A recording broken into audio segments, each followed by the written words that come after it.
तो सबके झारखंडी जोहार दोस्ती मन। और आज तोहर स्पेशल मैं हिंदी गाना सुना चाहता हूँ दोस्ती मन। एक भाई कमेंट कर रहे कि भैया तो हिंदी गाना बहुत रील्स बने तो अपन मुझसे हिंदी गाना गाए कि सुना निकल दोस्ती मन। तो जरूर तोहर मैं सुना ही चाहता हूँ, अगर गलत सलत हुई तो जरूर माफ करवा दोस्ती मन।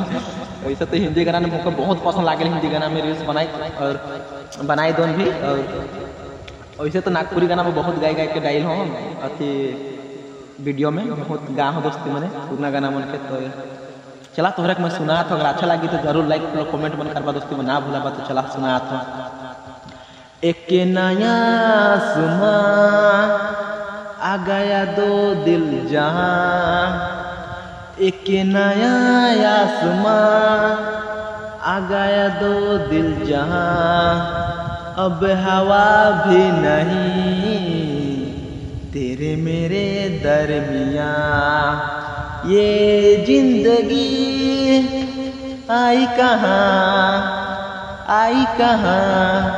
ये जिंदगी आई कहाँ। तो दोस्ती में देख सकल बात तो नहीं तनी बार का सुनाला दोस्ती में कैसा लागत है जरूर कमेंट बॉक्स में बताबा दोस्ती में। और मोर नियर देख सकल काम में बैठो दोस्ती में, दिल बड़का वाला लाइन टावर के दोस्ती में देख सकल पूरा बड़का वाला लाइन टावर के। तो मैं छगरी चले काम में दोस्ती में, और छगरी उधर से चलत हुई अगर दिशा था तो देख सकल उतना हाई क्वालिटी के मोबाइल भी ना लगे दोस्ती में, जो तोरे के जूम करके देखा तो कौन पूरा कम दवाई मोबाइल ही के।